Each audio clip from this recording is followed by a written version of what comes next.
ناظرین آداب، آپ دیکھ رہے ہیں اپنا پسندیدہ پروگرام چلو بات کر کے دیکھتے ہیں۔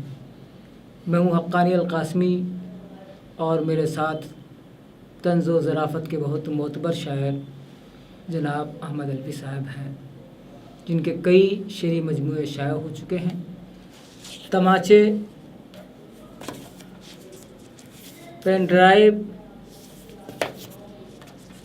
ہنسے تو پھنسے، اس کے علاوہ احمد الوی کی ظریفانہ شاعری کے حوالے سے امتیاز وحید نے ایک اہم کتاب مرتب کی ہے جس میں مشاہیر ادب کے مضامین ہیں۔ شاعر جیسے قدیم رسالے نے ان کے اوپر ایک گوشہ شائع کیا ہے، اور اس میں بھی ان کی تخلیقات کے علاوہ انٹرویوز ہیں اور مشاہیر کے تاثرات اور رائے ہیں، اور ظاہر ہے کہ افتخار امام صدیقی صاحب جیسے معتبر ادیب اس رسالے کے مدیر ہیں، تو ان کا اپنا ایک معیار ہے اور انہوں نے اسی لحاظ سے یہ گوشہ مرتب کیا ہے۔ احمد الوی صاحب بہت ہی معتبر شاعر ہیں اور طنز و ظرافت کی دنیا میں ان کا نام ہے، مشاعروں میں بھی کامیابی کی ضمانت سمجھ جاتے ہیں۔ احمد الوی صاحب، آپ کا اسٹوڈیو میں خیر مقدم ہے۔ شکریہ۔ احمد الوی صاحب، آپ نے شاید اپنا شعری سفر جو ہے سنجیدہ شاعری سے شروع کیا تھا، جس کا مجموعہ ہے صفر کے عنوان سے آپ کا اس سلسلے میں ایک مجموعہ بھی شائع ہوا، تو آپ نے سنجیدہ شاعری سے مزاحیہ شاعری کی طرف کیوں رخ کیا؟ نہیں، ایسا نہیں ہے کہ میں مزاح میں نہیں کہتا تھا، تو کچھ ایسا محسوس ہوتا تھا کہ مزاح جو ہے وہ کچھ کمتر درجے کا ادب ہے، اس لیے جو مزاح کے شعر ہوتے تھے اس زمانے میں بھی، طالب علمی کے زمانے میں، تو وہ بس ایسے ہی بانٹ دیے جاتے تھے یا انہیں ختم کر دیا جاتا تھا، لیکن ہوتے تھے ایسے شعر۔ جی جی جی۔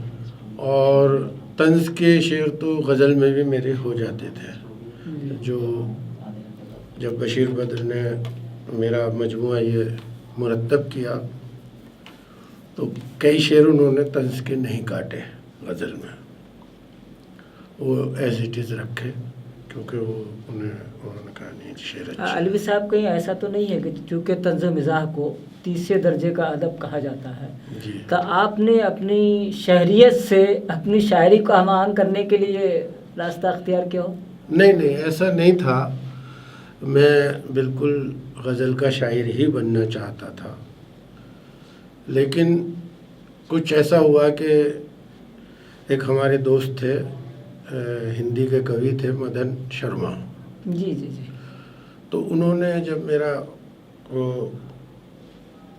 ڈائری دیکھی، اس میں بہت سارے مزاح کے تضمینیں تھیں، مزاح کے شعر تھے، تو انہوں نے کہا کہ تم اس راستے میں زیادہ کامیاب رہو گے، کیونکہ یہاں آپ کا بہت اچھا معیاری کلام ہے اور آپ یہی راستہ اپناؤ اور غزل کا راستہ چھوڑ دو۔ پھر انہوں نے ایک بات اور بھی مجھ سے کہی کہ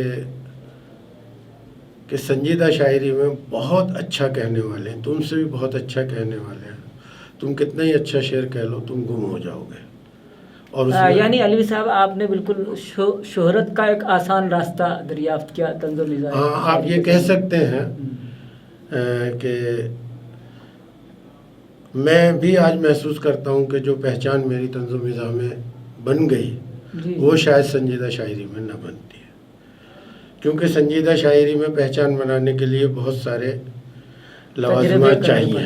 جی جی جی، اس میں ترنم ایک بہت بڑی وہ ہے، ترنم کے شاعر کو زیادہ پسند کیا جاتا ہے، اور اس طرح سے جب میں نے مزاح میں میری پہلی کتاب آئی تو پہلی ہی کتاب کو اردو اکیڈمی نے انعام سے نواز دیا، تو میرا اور حوصلہ بڑھا، اور پھر یہ سفر تب سے جاری رہا۔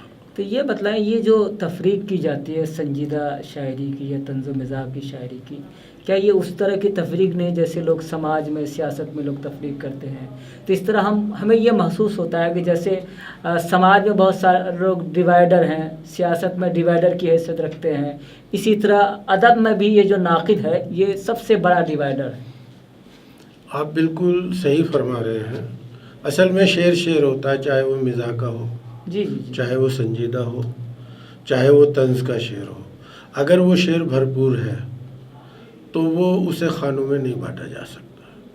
شعر ہے۔ تو پھر آپ نے یہ مطلب اس طرح کا جو آپ نے طنزیہ مزاحیہ شاعری کا جو راستہ منتخب کیا ہے، تو آخر آپ نے یہ سوچا نہیں کہ یہ ایک ڈویژن کا عمل ہے، مطلب ایک تفریقی عمل ہے، اور یہ ناقد جو ہے ایک ڈیوائڈر ان چیف کا رول ادا کر رہا ہے یہاں؟ نہیں، یہ میں تو اپنے آپ کو نہیں کہتا طنز و مزاح، یا اس میں تو شعر ہی کہتا ہوں۔ جی جی جی، اور اس میں جو مضمون ہوتا ہے وہ زیادہ تر میں وہ مضمون کا انتخاب ایسا کرتا ہوں کہ جس سے لوگوں کو ہنسی آئے یا ایک پیغام جائے، جی جی جی، اور جو سماج کی برائیاں ہیں وہ سامنے لا سکوں۔ یعنی سماج کی ناہمواریوں کے خلاف آپ کا جی، طنز ہوتا ہے۔ لیکن جعفر جٹلی نے جو طنز کیا، ظاہر ہے کہ طنز و مزاح کا سب سے پہلا شاعر وہی ہے، جی، تو اس کو اس کی سزا ملی، اس کو خمیازہ بھگتنا پڑا۔ میرے خیال سے جیسے مولوی باقر جو ہیں اردو کے پہلے شہید صحافی ہیں، اسی طرح طنز و مزاح کے پہلے شہید شاعر جو ہیں جعفر جٹلی ہیں۔ بالکل آپ تو ظاہر ہے کہ جعفر جٹلی، اکبر الہ آبادی، اور بعد میں آتے آتے دلاور فگار، ساغر خیامی، یا اس طرح کے جتنے بھی شعراء ہیں ان کی ایک روایت کو آپ آگے بڑھا رہے ہیں۔ تو آپ کس طرح کے موضوعات کا زیادہ انتخاب کرتے ہیں؟ زیادہ تر سیاست بھی ہوتی ہے، جی جی جی، سیاسی طنز بھی ہوتا ہے اور سماجی طنز بھی ہوتا ہے، اور جو ہمارے ہاں جو بھی چیز مجھے ایسا لگتا ہے کہ یہ ایک برائی ہے، اس کو سامنے لانا چاہیے، جی جی جی، تو جیسے ایک برائی کی طرف میں دھیان دلاتا ہوں کہ ایک سیاسی افطار پارٹیاں ہوتی تھیں، جی جی جی، تو اس پہ ایک خطہ میں نے ابھی کہا تو بڑا پسند کیا جا رہا ہے۔ پھیکا ہمارے واسطے رمضان ہو گیا، واہ، غائب تمام طرح کا پکوان ہو گیا، پھیکا ہمارے واسطے رمضان ہو گیا، ہر پارٹی میں بند ہے افطار پارٹی، واہ، بے روزہ داروں کا بڑا نقصان ہو گیا۔ واہ، بہت اچھا۔ تو اس طرح ہنگامی موضوعات پر ہی آپ کے زیادہ تر، جیسے حلالہ ہے، طلاق ہے، طلاق، اور اس طرح کے بہت طلاق پر بھی میرا بڑا مشہور خطہ ہوا۔ جب یہ طلاق کا معاملہ آیا تو میں نے خطہ کہا، جی جی جی، وہ خطہ یوں تھا کہ ہوا ہے ملک میں نافذ طلاق کا قانون، واہ، ہوا ہے ملک میں نافذ طلاق کا قانون، عجیب دور ہے یارو عجب زمانہ ہے، واہ، بہت اچھا، عجیب دور ہے یارو عجب زمانہ ہے، بنا طلاق کے چھوڑو بنو وزیر اعظم، اگر طلاق سے چھوڑا تو جیل خانہ ہے۔ واہ، بہت اچھا۔ تو اس طرح کے جی جی جی، میرے خیال سے آپ نے حلالے کے اوپر بھی کوئی حلالے کے اوپر بھی کہا ہے، کہا ہے، اور اس کے علاوہ متشاعروں پر بھی کہا ہے۔ یہ بتائیے جو آج کل جو مزاحیہ مشاعرے ہو رہے ہیں یا مشاعرے ہو رہے ہیں، تو کیا ان مشاعروں کی واقعی کوئی ضرورت رہ گئی ہے؟ نہیں، مشاعروں کی ضرورت تو اس لیے ہے کہ بہت سارے شاعروں کا پیٹ بھر رہا ہے۔ نہیں، اس کے علاوہ ایک کمرشل کر دیا آپ نے مشاعرے کو، مشاعرے میں اب تو ادب کا کوئی نہیں، ادب سے مشاعروں کا ظاہر ہے کہ وہاں سب سے زیادہ جو لڑائی ہوتی ہے معاوضے پہ ہوتی ہے یا مقام پہ ہوتی ہے، کس مقام پہ آپ کو پڑھایا جا رہا ہے، آپ کو کتنا معاوضہ دیا جا رہا ہے، بس اسی کے لیے مشاعرے ہو رہے ہیں۔ نہیں، اب اصل میں مشاعرہ جو ہے اب پرفارمنگ آرٹ بن گیا ہے۔ جی جی جی، اب مشاعرہ نہیں رہا، وہ پرفارمنگ آرٹ ہے۔ اچھا، دوسری بات یہ، اب شاعری یہ مقام کا وہ نہیں ہے، اسے تو صرف اپنے لفافے سے مطلب ہے، جی جی جی، اسے کہیں بھی پڑھوا صرف دو، معاوضے سے مطلب ہے۔ معاوضے سے مطلب ہے، اور معاوضہ بھی اسی کو ملتا ہے جو شہرت، جس کی شہرت ہے، نام ہے، اس سے کوئی کسی کو مطلب نہیں ہے کہ وہ شاعر ہے بھی یا نہیں، جی، کسی کو اس سے بھی مطلب نہیں ہے کہ کوئی اور شعر اس سے لکھ کر دے رہا ہے اور وہ شعر پڑھ رہا ہے۔ میں یہ دیکھتا ہوں علوی صاحب ایک ہی مشاعرے میں مطلب ایک ہی جو شاعر ہوتا ہے مشاعرے میں دنیا بھر کے مشاعرے میں ایک ہی غزل پڑھتا رہتا ہے۔ ہاں، یہ اصل میں 4 غزلوں پہ پوری دنیا گھوم لیتا۔ جی جی جی مشاعرے کا شاعر، پڑھے ہیں گوشہ نشینی میں سینکڑوں شاعر، جی جی جی پڑھے ہیں گوشہ نشینی میں سینکڑوں شاعر، جنہیں ہے ناز ہزاروں حسین غزلوں پر، واہ نہ جانے کون سی خوبی ہے شاعرات کے پاس، واہ یہ گھوم آتی ہیں امریکہ 3 غزلوں پر۔ واہ واہ، بہت اچھا، بالکل حقیقت کی عکاسی کی آپ نے، اور ظاہر ہے کہ طنز مزاح کا شاعر اسی طرح کی تلخ حقیقتوں کی عکاسی کرتا ہے، بیان کرتا ہے۔ جی جی۔ یہ بتلائیں یہ جو شعرا ہے یہ فی الفاظ مطلب کتنے پیسے یہ حاصل کر لیتے ہیں ایک غزل کے اوپر؟ نہیں، یہ غزل پہ پیسے نہیں ملتے، پیسے تو شہرت پہ ملتے ہیں، اس کی شہرت کتنی ہے۔ نہیں، میں یہ کہہ رہا ہوں کہ جیسے ایک شاعر جو ہے مختلف مشاعروں میں ایک ہی غزل سناتا ہے، اگر آپ حساب لگائیں تو فی الفاظ کتنے روپئے اس کو مل جاتے ہیں؟ لاکھوں روپے مل جاتے ہیں، مطلب ایک ہی غزل پہ وہ لاکھوں روپے کما رہا ہے، جبکہ دوسرے لوگ جو بہت محنت کرتے ہیں، مضامین لکھتے ہیں، ان کو کچھ بھی نہیں مل پاتا۔ تو اس طرح اگر حساب لگایا جائے تو ایک ایک لفظ کی قیمت وہ لوگ اب بالکل وصول کر رہے ہیں، لیکن ایک مسئلہ اب اور آ گیا ہے جی جی جی ان شاعروں کے سامنے کہ یوٹیوب جب سے آئی ہے، جب سے چینلز آئے ہیں، اور جب سے یہ فیس بک اور ٹویٹر، تو اب اسے دقت ہو رہی ہے کہ ایک ہی غزل کہاں پڑھے۔ جی جی جی تو اب زندہ رہنے کے لیے اسے دوسری غزل بھی چاہیے، جی تیسری بھی چاہیے، چوتھی بھی چاہیے، کیونکہ کہ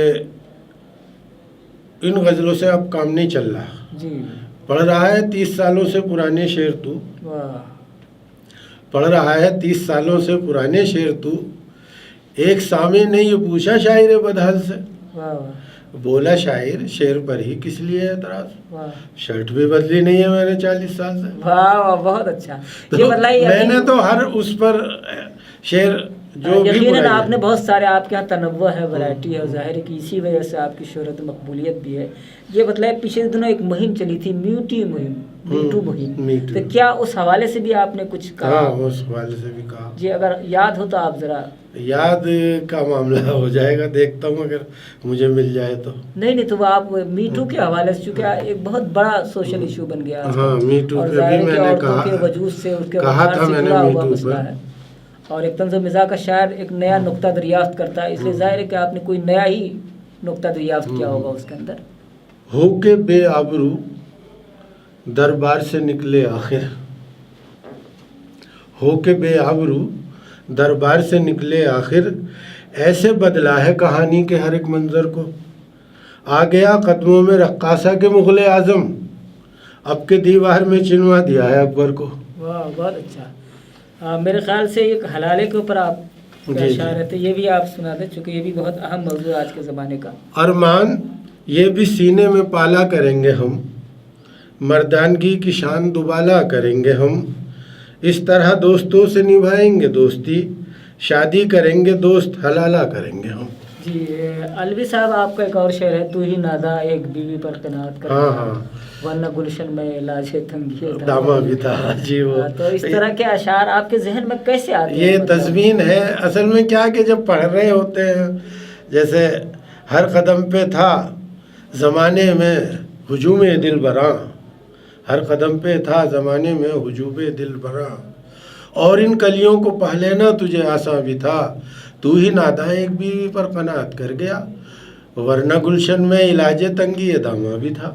اچھا علوی صاحب، اس وقت بھی بہت سارے مزاحیہ شعرا ہیں، دلاور فگار کے بعد، جی جی، ساغر خیامی کے بعد، جیسے پاپولر میٹھی ہیں، آپ ہیں، اور میرے خیال سے اسرار جامی صاحب ہیں، تو آپ کن مزاحیہ شاعروں سے زیادہ متاثر ہیں، موضوعاتی سطح پر، فکری سطح پر، اسلوب کی سطح پر، حیت کی سطح پر؟ میں اسرار جامی سے بہت متاثر ہوں۔ آخر اس تاثر کی وجہ کیا ہے؟ وجہ یہ ہے کہ ان کے یہاں ایک تو فن کا احترام ہے، جی جی جی، اور جو بھی فنی باریکیاں ہو سکتی ہیں ان سب کا وہ احترام کرتے ہیں، اور ان کے ہاں موضوع کی بہت تنوع ہے موضوع میں. تو یہ پاپولر میٹھی جو ہیں ان سے زیادہ مقبول شاعر ہیں، تو کیا ان کے ہاں اس طرح کا فنی رچاؤ نہیں ملتا ہے کیا؟ نہیں، ان کے ہاں تو کبھی کبھی ایسا بھی لگتا ہے، اب ہو بھی سکتا پروفیشنل جیلیسی کہنے لگے، لیکن وہ ان کو دیکھا گیا کہ آپ یوٹیوب پہ بھی دیکھ سکتے ہیں کہ وہ تو جو مصرع بحر میں ہوتا بے بحر پڑھ جاتے ہیں. مطلب جب وہ پڑھتے ہیں تو ایسا لگتا ہے بے بحر ہے، اور جب آپ لکھیں گے دیکھیں گے تو یار مصرع تو ٹھیک ہے. تو پھر اس میں ان کا قصور تو نہیں، یہ سننے والے کا قصور ہے. نہیں، سننے والے کا نہیں، ان کا پڑھنے کا قصور ہے. اچھا. ہاں، کہ انہیں پتہ ہی نہیں ہے کہ یہ بحر ہے کیا چیز ہے، مطلب یہ موزونیت کیا چیز ہے. بھائی شاعر کے ذہن سے تو میرے خیال میں بے بحر مصرع نکل ہی نہیں سکتا. یہ بتلائیں جیسے غزل کے بہت ہی معتبر سنجیدہ شاعروں کو جو ادب میں مقام ملتا ہے، کیا طنز مزاح کے شاعروں کو وہ مقام مل رہا ہے یا نہیں ملتا؟ تو آخر اس کی وجہ کیا ہے؟ بس ان کے ہمارے ساتھ سوتیلا برتا ہوا ہے نقادوں کا، اور کسی اصل میں ہمارے ہاں طنز و مزاح پر یا ظریفانہ شاعری پر ابھی تک کوئی نقاد پیدا ہی نہیں ہوا جس نے کام کیا ہو.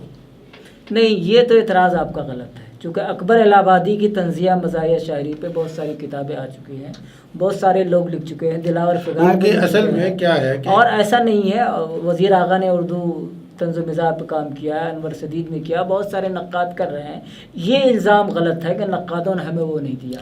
نہیں، ایسا ہے کہ اکبر کا جو مقام ہے، جی، اکبر خالص طنز کے شاعر ہیں، مزاح کے شاعر نہیں ہے.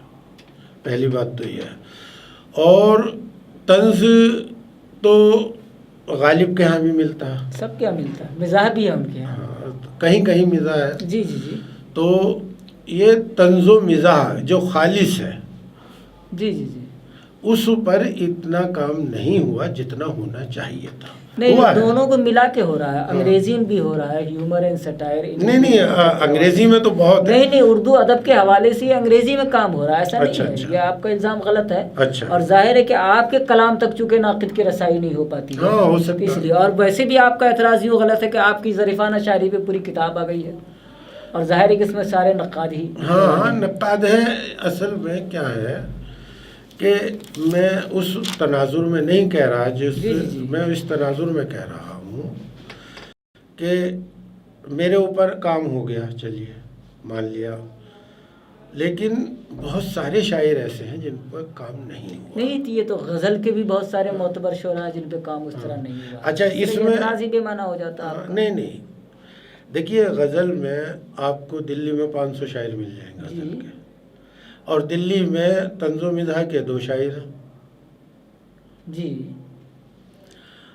تو 500 شاعر کا اور 2 شاعروں کا یا 3 شاعروں کا کوئی موازنہ نہیں ہے. بالکل آپ صحیح کہہ رہے ہیں. ٹھیک ہے نا.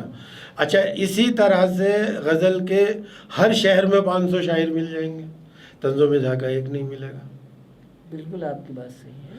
تو اس وجہ سے اگر وہاں کچھ شاعر چھوٹ جاتے ہیں تو، لیکن یہاں تو ہے ہی نہیں معاملہ، جو شاعر ہیں ان پر ہی کام نہیں ہوا. جی جی، تو اس میں قصور نقادوں سے زیادہ تخلیق کاروں کا ہوتا ہے. ہاں، تخلیق کار کا بھی ہے. ان کے اندر بے نیازی اتنی ہوتی ہے کہ وہ اپنے کلام کو وہاں تک پہنچانا بھی نہیں چاہتے، اور ظاہر ہے کہ اس کی وجہ سے کسی بھی ناقد کو الزام دینا غلط نہیں ہوگا. احمد علوی صاحب، ظاہر ہے کہ آپ کے یہاں موضوعات کا تنوع ہے، تو کچھ ایسے موضوعات پہ آپ بتائیں جیسے سیاسی موضوعات پر، سماجی موضوعات پر، یا حالات حاضرہ پر جو آپ نے کہے ہیں، تو ان میں سے جو قارئ سامعین کو زیادہ پسند آیا ہو یا زیادہ اچھا رسپانس ملا ہو، تو وہ ہمارے ناظرین کے لیے آپ. اصل میں کیا ہے کہ کچھ چیزیں میں نے ایسی کی ہیں جیسے لفظ ہیں. جی جی جی، لفظوں سے مزاح پیدا کرنے، تحریف لفظی، تحریف، رعایت لفظی کہہ سکتے جی ہیں. جی جی، اس سے مزاح پیدا کرنے، ذرا سا لفظ بدل کر کے آپ نے وہ نیا نقطہ پیدا کیا. جیسے دیکھیے کہ بجا خدا سے شکایت یہ بیویوں کی ہے. واہ، بجا خدا سے شکایت یہ بیویوں کی ہے، کبھی ضعیف نہ ہو وہ جواں نہیں ملتا. واہ واہ، کسی کے ہاتھ نہیں ہے، کسی کے دانت نہیں، واہ یہاں کسی کو مکمل میاں نہیں ملتا. واہ واہ، تو یہ مکمل تحریف، جہاں نہیں ملتا ہاں، جی، کبھی وہ کسی کو مکمل جہاں نہیں ملتا، تو یہاں کبھی میں نے کسی کو تحریف کی، مکمل میاں نہیں ملتا. یہاں بہت کسی اچھا. کو مکمل میاں نہیں ملتا. یا جیسے ایک مصرع آیا تو اسے میں نے یوز کیا، جی جی جی کرشن بہاری نور کا مصرع ہے اور جی. بڑا مشہور شعر ہے ان کا کہ میں جس کے ہاتھ میں ایک پھول دے کے آیا تھا، واہ واہ، اسی کے ہاتھ کا پتھر میری تلاش میں ہے. تلاش میں ہے. واہ اب اس سے دیکھیے مزاح کیسے نکلا ہے. کہیں بھی جاؤں برابر میری تلاش میں ہے، واہ، کہیں بھی جاؤں برابر میری تلاش میں ہے، اٹھائے اینٹ اور پتھر میری تلاش میں ہے. میں جس کے ہاتھ میں ایک پھول دے کے آیا تھا، اسی حسین کا شوہر میری تلاش میں ہے. واہ، بہت اچھا، بہت ہی اچھا. اچھا یہ علوی صاحب یہ بتایا، اب مزاحیہ مشاعرے پہلے منعقد ہوتے تھے لیکن اب وہ مزاحیہ مشاعروں کی روایت نہیں رہی. نہیں، اصل میں کیا ہے کہ مزاحیہ مشاعرے اس لیے بھی ابھی ہوتے ہیں، کم ہوتے ہیں، حیدرآباد میں ہوتے ہیں. جی اور ایک تو شاعروں کی کمی ہے. جی جی جی. پہلی جب کوئی مزاحیہ مشاعرے نہیں یہ بھی کہہ سکتے ہیں کہ شاعروں تک رسائی بھی نہیں ہو پاتی، شاعروں تک رسائی، ہر علاقے میں کوئی نہ کوئی مزاحیہ شاعر ضرور ہے. ہاں ایک آدھ ہے، لیکن وہ اتنا نہیں ہے کہ وہ مشاعرے کی کہ کنوینروں تک جی جی جی اس کی رسائی ہو یا کنوینر کی شاعر تک رسائی ہو. تو اس لیے مزاحیہ مشاعرہ کرنا بڑا، اب جیسے ہم دلی میں مزاحیہ مشاعرہ کرنے کی سوچیں تو دلی میں 2-3 شاعر ہیں، کیسے مشاعرہ ہو جائے گا؟ اور اگر ہم باہر سے شاعر بلاتے ہیں تو بجٹ بڑھ جاتا، بجٹ کی تنگی ہے، کیونکہ ان کو معاوضہ بھی دینا پڑے گا اور ان کا آنے جانے کا خرچ بھی اور انہیں ٹھہرنے کا بھی پورا لوازمات کرنے پڑیں گے. تو اس لیے وہ بجٹ بڑھ جاتا ہے، تو اس لیے وہ کبھی سوچتے بھی ہیں تو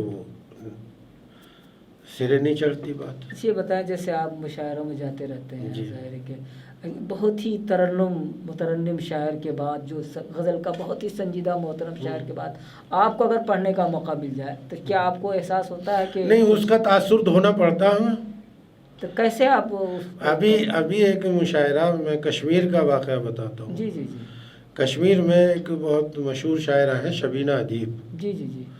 انہوں نے مشاعرہ اپنی تانوں سے اور اپنے لٹکوں جھٹکوں سے، شاعرہ بھی ہے، اور گیت پڑھے غزل اور مشاعرے کو آسمان پہ پہنچا دیا. اور اس کے بعد کیا ہوا کہ ناظم نے مجھے لگا دیا، اور جو میرے یار دوست تھے وہ آپس میں بات کر رہے تھے پیچھے، شاعر کہ لے یہ تو گئے مشاعرہ جہاں انہیں بلایا گیا کہ یہ نہیں چلنے گئے.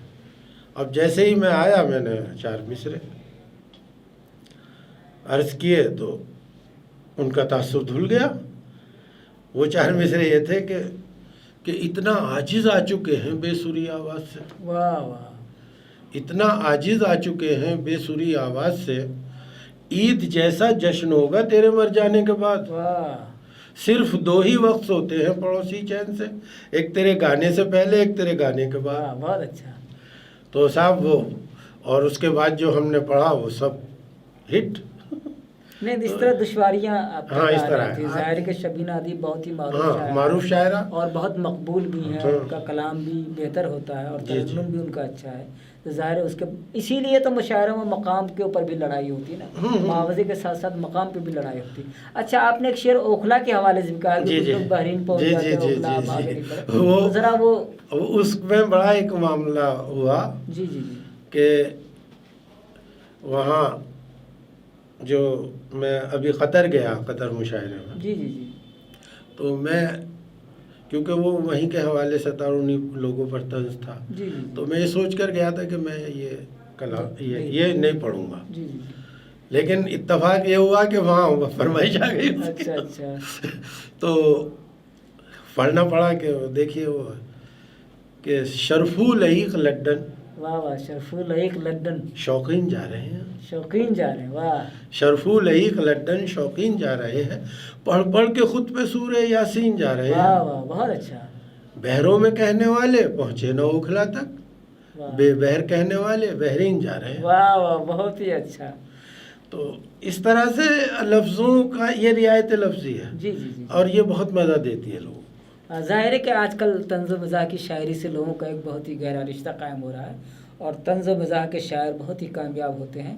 انہی میں ایک احمد علوی صاحب بھی ہیں. احمد علوی صاحب نے اپنی شاعری کے حوالے سے، طنز و مزاح کے حوالے سے بڑی اچھی گفتگو کی. احمد علوی صاحب، آپ کا بہت بہت شکریہ. شکریہ آپ کا بھی.